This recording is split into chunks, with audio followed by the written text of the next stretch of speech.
Nelle performance dal vivo i beatboxer tengono il microfono in maniera diversa. C'è chi copre il naso,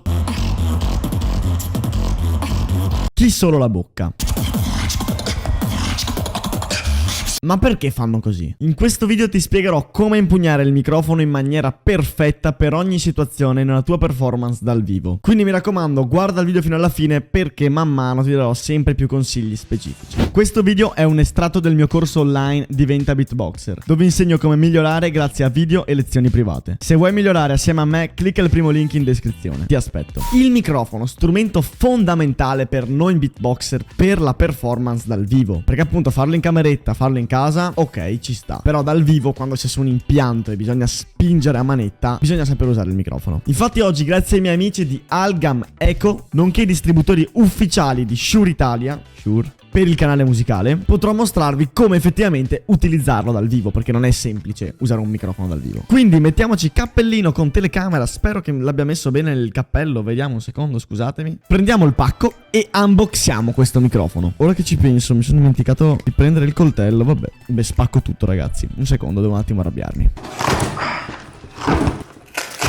Torniamo con l'inquadratura di prima. Ok raga, come vedete davanti a me, qui ho uno Shure SM58 e questo è il mio classico microfono. Io lo uso sempre per allenarmi, per le battle, per i tornei. Mi trovo veramente benissimo, è un microfono potentissimo. Cioè è il classico microfono da cantanti questo, però per il beatbox funziona da Dio. Io lo collego alla cassa, mi amplifico e mi alleno con questo. Una volta aperto il pacco, ovviamente trovate la scatola dello Shure come ho appena mostrato, e poi aprendo il packaging, classico libretto di istruzioni su come è fatto il microfono, eccetera eccetera, che noi beatboxer queste cose qui non le leggiamo perché ci basta avere il microfono. Poi troviamo ovviamente il microfono, classico e unico Shure SM58, con cui adesso vi farò vedere come si usa il microfono. Questa stina per il supporto del microfono, che a noi beatboxer non serve perché noi lo teniamo in mano e suona malissimo. E il classico case da microfono che ho scritto Shure qui davanti, dove noi possiamo aprire, mettere il microfono, chiudere e portarlo in giro agli eventi o dobbiamo esibirci. Abbiamo il nostro case per non subire danni al microfono. So che c'è un casino assurdo sul mio tavolo, lo so, però ci tengo a avere anche questa prospettiva che non so neanche se utilizzerò. È sempre comodo avere un'inquadratura in più per questo tipo di video perché è fondamentale capire come usare il microfono. Ringrazio ovviamente ancora i ragazzi di Algam Echo per avermi spedito questo microfono e per la collaborazione. Grazie mille ragazzi, ho messo anche la maglia Shure apposta. I cantanti utilizzano il microfono così, no? Lo tengono normalmente, ci parlano sopra. Cosa che noi beatboxer non ci serve, perché noi dobbiamo essere potenti sul microfono. Lo dico ogni lezione che bisogna essere potenti, ma la potenza è veramente fondamentale nel mondo beatbox. Se sei più potente dell'altro, hai molto più impatto sul microfono, no? Ci sono tre metodi principali per utilizzare il microfono, per impugnare il microfono. Il primo è a una mano, come lo vedete in ogni video, ovvero tenerlo così.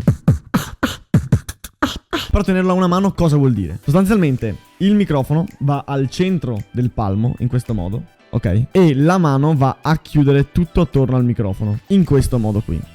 Spero che si veda, faccio vedere anche dalla telecamera, vediamo se sto inquadrando, ma penso di sì. Tenendo il microfono in questa posizione, noi andremo a fare beatbox non in tutta la superficie della capsula, no? Perché se faccio beatbox così, io il suono lo faccio arrivare in tutta la capsula. Noi selezionando una parte più piccola, come questa parte qui, noi faremo beatbox solo nella parte selezionata libera che teniamo con la mano. Quindi il suono sarà automaticamente più potente. Il suono è diretto in un punto, non è più random in tutta la capsula, ma è direzionato in questa zona qui.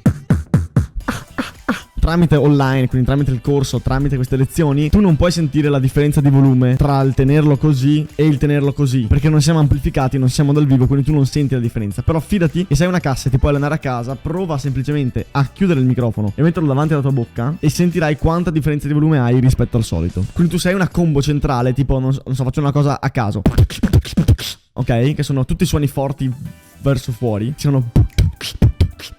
Quindi se io tengo questa impugnatura al centro e mi creo lo spazio per tutta la bocca in questa zona qui, sono missilate di volume.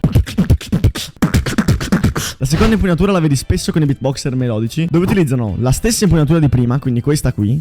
Però cosa fanno? Vanno ad alzare l'indice per permettere alla voce dal naso, quindi di tutte le melodie nasali, di arrivare al microfono. Perché noi stando così, con la capsula chiusa come eravamo prima, l'indice va a coprire completamente il naso. Infatti io, adesso non so neanche se mi sentite perché il microfono è questo qui che sto usando, però io, quando sono così, l'indice blocca il naso. Se faccio ora lo sentite perché questo microfono prende tutto. Però da questo microfono qui non si sentirebbe nulla dal vivo, perché c'è l'indice che blocca completamente la voce. Quindi la voce arriva all'indice ma non arriva al microfono. Alzando l'indice, quindi creando questo piccolo spazio davanti permette al naso di far uscire la melodia, appunto, e arrivare nello spazio indicato. Questa parte qui, ok, viene direttamente colpita dalla voce. Quindi è...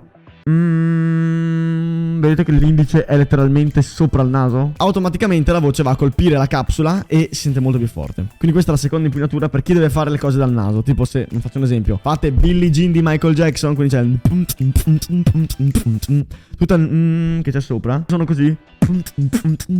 La capsula non lo riceve, quindi devo tenere il dito alzato. Prima di passare alla terza ed ultima impugnatura, mi raccomando, sotto questo video trovi il link per il mio gruppo Telegram gratuito, dove ci sono tantissime persone che hanno la passione per il beatbox proprio come te. Quindi se vuoi conoscere amici, parenti, cugini che fanno beatbox, hai il link qui sotto. Quindi se vuoi conoscere persone nuove che fanno beatbox, qui sotto è il gruppo Telegram gratuito. La terza impugnatura in realtà è molto semplice, è la stessa impugnatura della seconda, però con l'altra mano va a coprire tutto il naso. Quindi non è più solo questa zona, ma è tutto coperto in questo modo. E tu vai a creare una camera di risonanza all'interno del microfono potentissima, con tutti i suoni all'interno. Quindi tutti i suoni si sentono praticamente. E tu mi dirai, ma Black Rolla, perché loro tutti non stanno così? Perché uno, vai a creare un effetto a livello acustico diverso, è molto più particolare il suono, non è sempre pulito, è un po' chiuso di sonorità. E in più, cosa più grave di tutte, ti riduce tantissimo la presenza scenica, perché tu sei bloccato con due mani così, non puoi muoverti perché devi tenere il microfono, no? Quindi è un'arma a doppio taglio. Secondo me io non lo uso quasi mai, anzi penso che l'ho mai usato in tutta la mia vita. Cosa sto facendo con questo robo? Io non lo consiglio. Ogni impugnatura del microfono è totalmente situazionale, va adattata in base al tuo stile, al tuo modo di fare beatbox, soprattutto perché non tutti i suoni li fare in maniera dritta, tipo il lip roll